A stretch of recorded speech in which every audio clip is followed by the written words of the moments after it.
Hey y'all, in today's video, I'm going to be sharing about some experiences that I had when I was in middle school and I stayed on the USS Yorktown with my Girl Scout troop.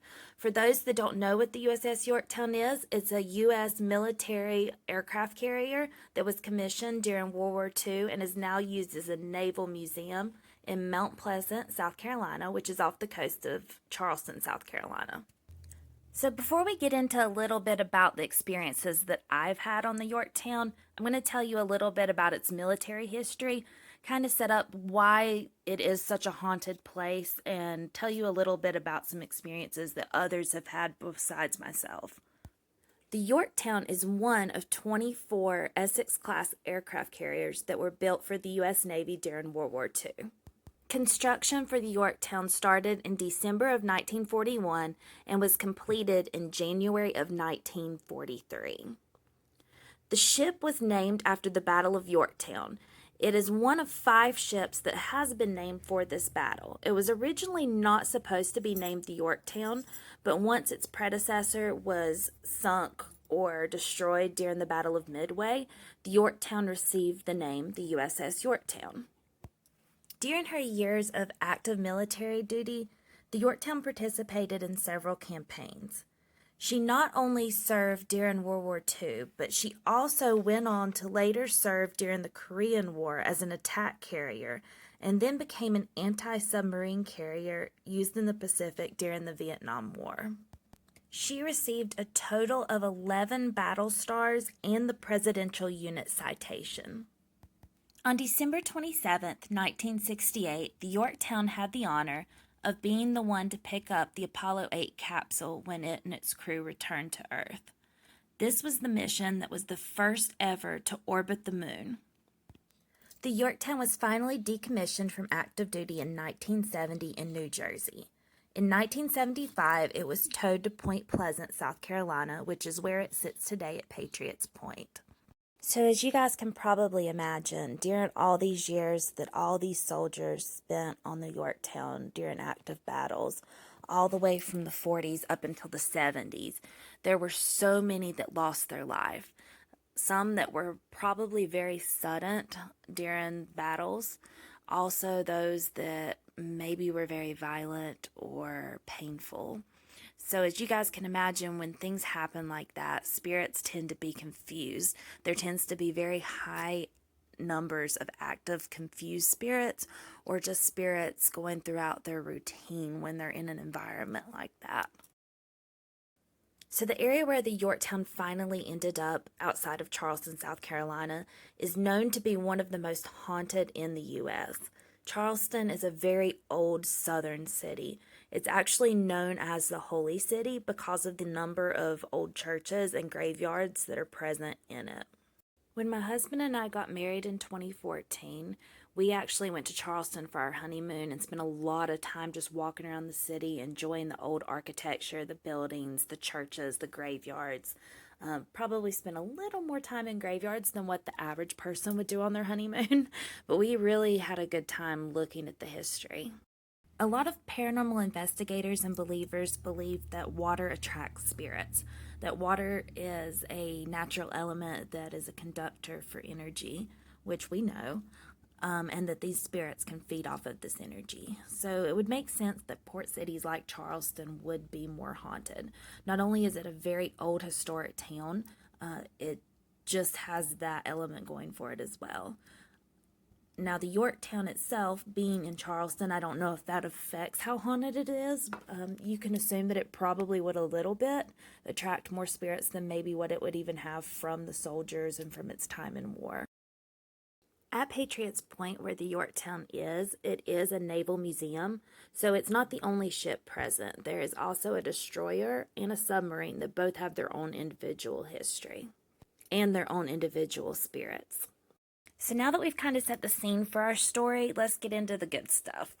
So there's been experiences that a lot of people have had that can validate some of the things that I saw and heard while I was there. So I'm just going to tell you a little bit about what some other people have said, seen, some photos that they have taken that you can get out there and see on the internet. There's actually even a book wrote about the Yorktown and about the spirits of the Yorktown. I want to set the scene a little bit for you guys so that the ones that haven't ever been to the Yorktown can kind of get into their mind just the atmosphere and the feeling as you walk onto the ship. So there's a long walkway you can see in this aerial shot where you go in, you pay because it is a museum, and you get your ticket for the day. As you walk up this walkway, it takes you into a main deck where there's some old planes and people of uniform. It'll put a picture up here a little bit later when I get more to my experiences that you can sort of see that area. And it's a very large open area. There's a smell that almost immediately hits you as soon as you get close to it. It's that smell of old oil and petroleum and just grease and must and stale air inside of like a metal container, if you can imagine that. So it's almost got this environment that's already just throwing you back in time. There's several museum pieces that are always on that main hangar deck that you enter that sometimes change depending on what is on loan to the museum at that time.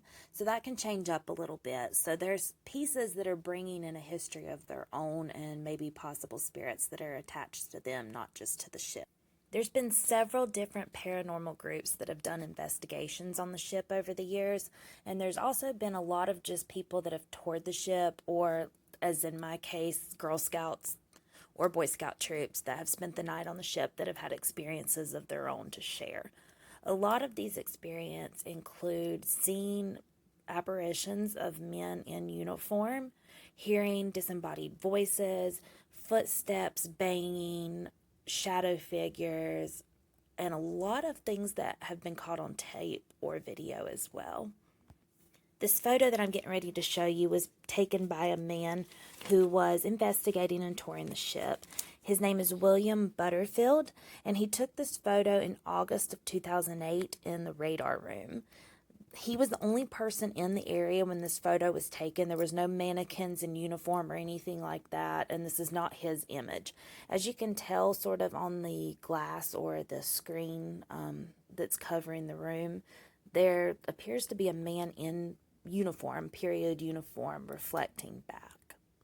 The next couple images you're going to see are stills from a video that were taken by a Palmetto Paranormal group, and also a photograph that was caught by them. If you actually type in USS Yorktown Palmetto Paranormal, you can find the video that shows and talks about their accounts and shows a little bit of this evidence.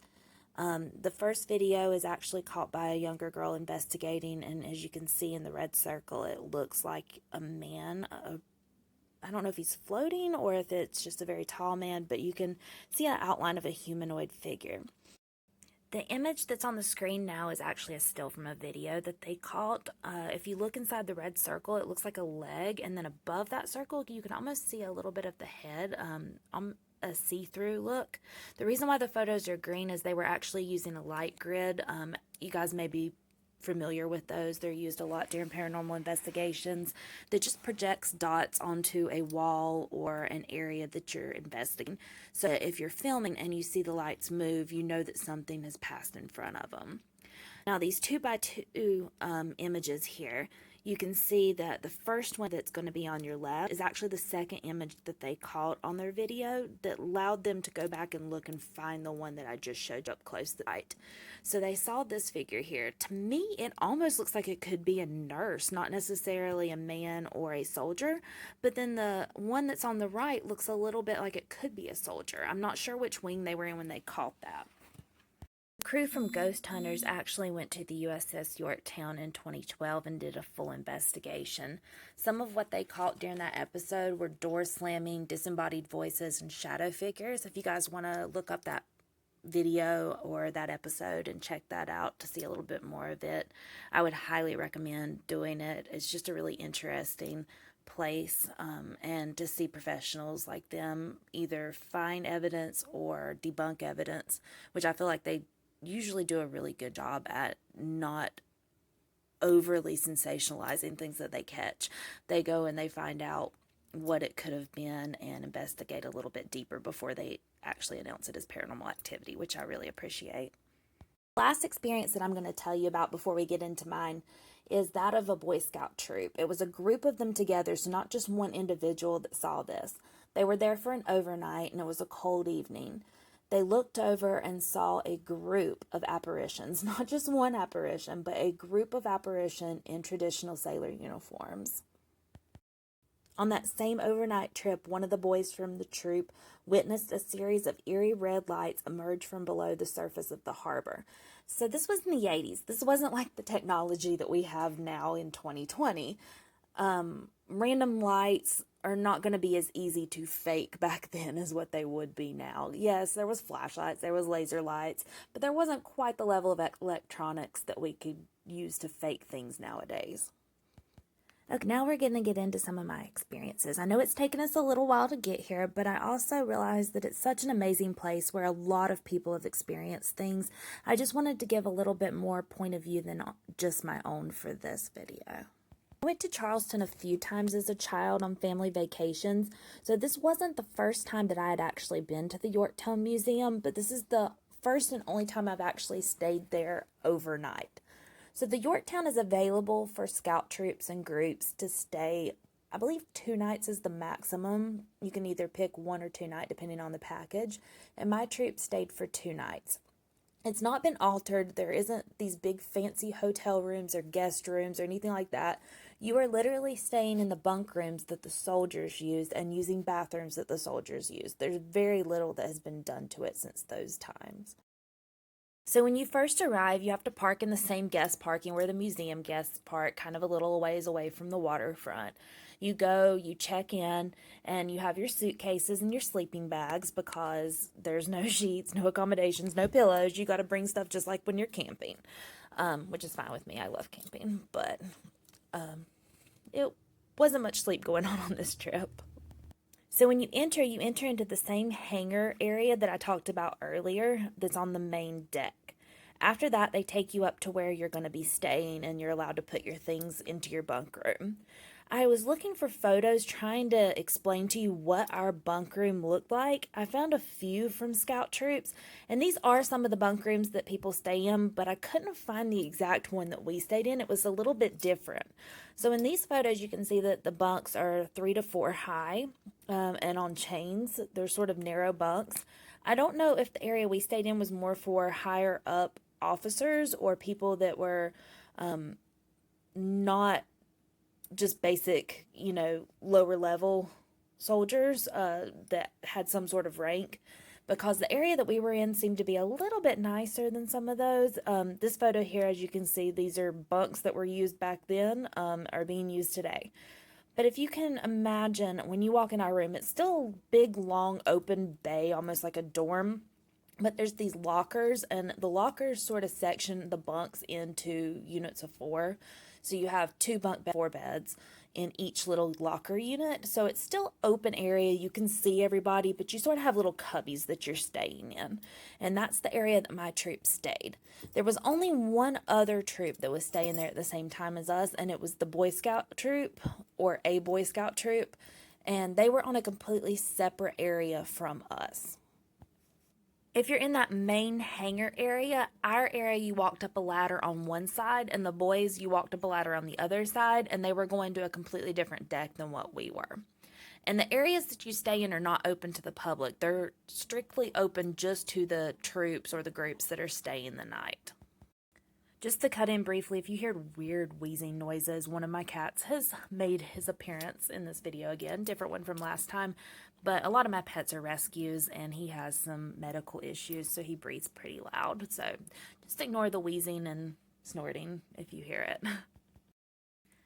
Outside of our bunk room, you would go out the end of the room. So if you left my bunk area, you would make a left, go all the way to the end of the big dorm area, go out the doorway, make another left, and then make another left down a hallway, and the bathroom was on that hallway. The bathrooms were also older bathrooms, of course. They were original to the ship, and they had long rows of sinks that you're going to see here in just a second, and long rows of toilets and a few showers. Now, the floor that we were on, like I said before, we were the only ones anywhere near there. We were the only group staying on that side of the ship, so that we were the only people on the ship at night. Because when you stay there at night as a troop, it's not like a hotel where there's a lot of workers and things that could be checking the halls, or janitors or maids that might come through. That doesn't happen here. I mean, I'm sure they sanitize after each group comes through, but it's not like you're in a hotel. So there's the check-in desk down front, or like the main entrance area, and then there's your accommodations. And once you get up there, you're on your own. There's just our troop. So after you put your things up in your area, while the museum is open, there is an itinerary of the troops and the groups that are staying there. There's some classes or some educational areas where they usually have some people that work at the museum tell you a little bit about its history. You tour, do the typical tour that anyone going to the museum can see. So after the museum closes in the evening, they usually have a little bit of time before you have to actually be in your quarters that you're still able to go around the ship. So it was just, like I said, it was us and another Boy Scout troop that was there, or not that we were Boy Scouts, but you know what I mean. It was us and another Scout troop that was there. And of course, us as 7th grade girls with high school boys being there, you can imagine what we were doing during that time. We were hanging around with the boys. My troop always had a couple cliques in it, just I guess like any school age kids have. We had a group of girls in our troop that I hung out with more than I hung out with the others. And there was a group of about 5 of us. So us girls were hanging out with the boys, and there was about 4 or 5 boys from the Boy Scout troop that we ended up making friends with and were trying to impress, of course, and hanging out with on the ship. So we got the bright idea to go explore some of the areas that are off to the public. And these are areas that we were not even supposed to be in also. So we ended up finding this area off the main hangar floor or hangar room of the ship that I talked about earlier and showed a few pictures of. And we took turns going in and exploring the areas that we found so that we had lookouts, as we went. And we found this area that had a dark room that said "War is Fun" in red on the wall. And at that time, like I said, it was around 2001. I was in about 7th grade. Digital cameras weren't super common. It was more, if you're going on a trip, you take a disposable camera. For us old people that remember that, I'm sure you remember those times. Oh, so long ago, right? One of the girls took a photo of the area where it said "War is Fun" in red paint. Nothing weird about that, right? Somebody probably snuck in there too and vandalized. We were kind of at the time creeped out thinking, well, maybe that was wrote years and years ago, and that's really creepy. So they took a photo. Later on is where the creepy part comes in with the "War is Fun" on the wall. Remember, this is an area that's not open to the public either. A week or 2 later, when the girl got her photos developed from the trip, she brought them in and we're like, oh yeah, you remember that area? Let's look at it. And so we start going through the photos at our next scout meeting, trying to find the photo of the writing on the wall. There were photos of a blank wall. The writing was not in the photos. So this bright red paint, kind of drippy on the wall that says "War is Fun," blatantly in front of us, we can see it in a dark room, does not show up in any of the photos that was taken. It's just gone. Just a blank wall. Not like a washed out flash wall. You can still see the metal wall. The words are gone completely. Shortly after we had taken those photos and explored, this was our first night there, it was time to go to bed. They would play taps to put us into our areas or put us to bed for the night, and reveille to wake up, just like in the military. So we had a little bit of that experience there. So once taps was played, we said goodbye to the boys, went to opposite sides of the ship, climbed the narrow ladder staircase, and got up to our area. Of course, as you do on most sleepers when you're a kid, we stayed up for a little while. Nothing too creepy happened while everybody was still up, but eventually we all go to bed. And as I mentioned earlier, we have these bunk bed rooms where it's one big room, but separate little cubbies. So it was me and 2 other friends that were in our little bunk bed area.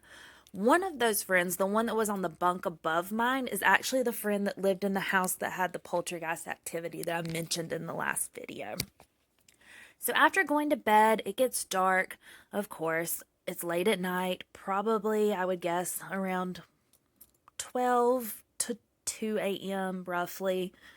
And I'm laying there wide awake, cannot sleep at all in this strange environment. Lots of noises that are just naturally in a ship, little pops, creaks, things that naturally happen. And all of a sudden, I hear footsteps. So I grab my flashlight, I look out in the walkway because I can hear them going down the walkway of the main dorm. Nobody from our troop is up.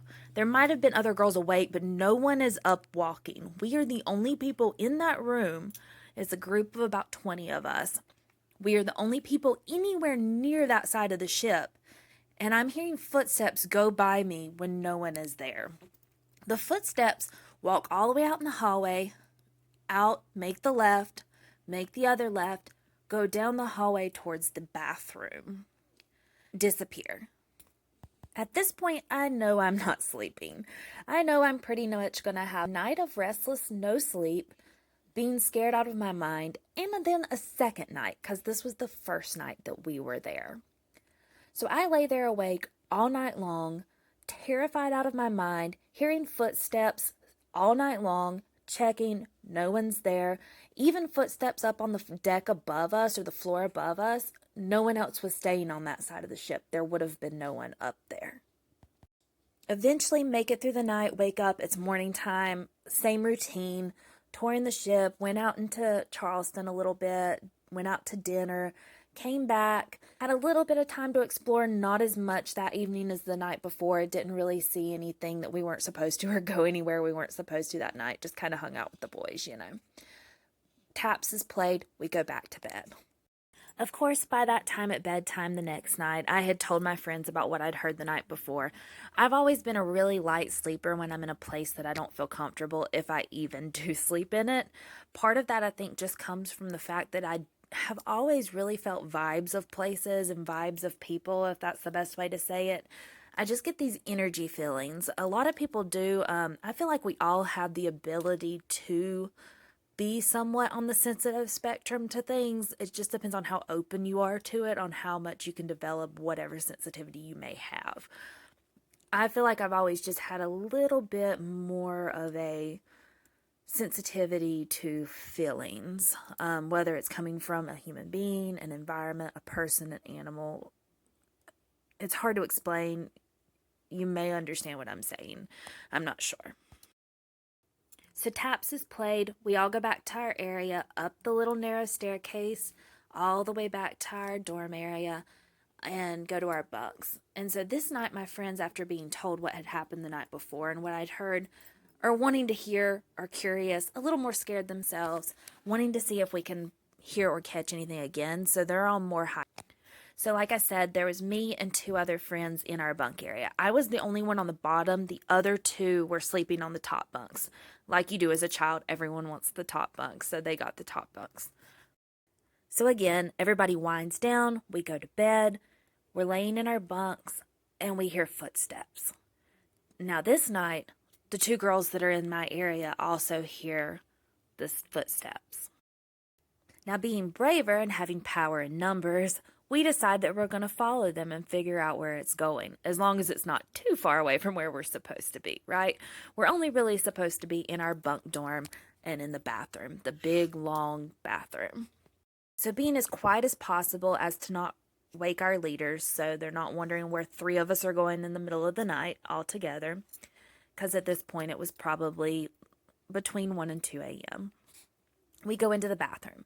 We look around. We don't hear the footsteps anymore. We don't really see anything amiss. So we figure to go back to bed, but might as well use the bathroom while you're there, right? So we go into individual stalls. We're all three in a row. And we hear the sink come on. Now remember, we're the only people around. There's no one else from our troop that came in there.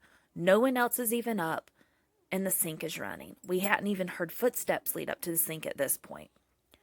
So we all sort of talk through the stalls. Can you see anybody? Do you see any feet? Do you see anyone else around? Did you hear anyone come in? No one had seen, heard anything. There was no one else in there with us, but we can hear running water. So after a brief discussion, we determined that we're going to be brave enough to figure out what it is and get back to our room. Right when we're about to come out of the stall, we hear a shower kick on at the end of the room. Now, we know no one from our troop is out there showering. If you remember, we're in middle school at the time. Our leaders are passed out asleep. They've been dealing with our, shenanigans or whatever you want to call it all day long. We'll use that to be a nice term. And they're tired. They're asleep. They're not in there taking a shower. And then the rest of the girls are in the bunk room, asleep in their beds. They're not in there. After the shower kicks on, we hear like 2 toilets flush down the row from us. At this point, we all book it out the stalls and book it back to our room. We end up back in our bunks, all of us whispering to each other the rest of the night every time we hear a noise, because we kept hearing pops and creaks and flushes and water and footsteps all night long for the rest of the night. And we were all definitely glad that that was the last night we had to sleep on the ship. So the next morning, reveille goes off. We pack up our stuff, leave it on our bunks, go down to the mess hall, have our breakfast that's provided for us, go back, get our things, and leave the ship. I remember one of us mentioning a little bit of what we had heard the night before to our leaders, and they tried to pass it off, saying, "Oh, well, it's just the old pipes in the ship moving and creaking." Those were not noises that can be made by an old ship and old pipes moving and creaking. As I mentioned earlier, I have been back to Charleston a couple times since this trip with Girl Scouts, the last time being my honeymoon in 2014. On that trip, we did go to the Yorktown just to tour it during the day. As I mentioned, that was my husband's first time that he'd ever really been to Charleston other than just driving through. And he's a big history buff, as am I. Him even more so. So I knew that he would love it. So we did go tour. There was a couple times that I did end up on my own on the tour. I'm a dental assistant, so I sort of snuck off to the old dental area that's open to the public and spent a little more time there than what he really wanted to. But any noises that I'm during that trip, it's hard to know for sure exactly what they are or were because it is open to the public during those hours of the day. But when I was younger and I stayed overnight, I was not another human being. It's not a living one. If any of you guys have ever been to the Yorktown and had an experience, I'd love to hear about it down below in the comments. I'm trying a couple different formats as I make these videos, trying to figure out what works best for me and works best for you and what you like. So leave me some feedback. Give me a like if you liked it. Leave me a comment. Let me know what you prefer. If you prefer something where you're looking at nature, you want actual face-to-face videos, photos, what would you guys like? Also, if this was a little bit too long, you don't really want the back history at the beginning, you prefer just to hear my stories, also let me know that. I want to know what you guys like, and I want to make sure that I'm putting out videos that people are going to watch. Thank you for giving me a chance if you have, and I look forward to talking to you guys next time. Have a great day.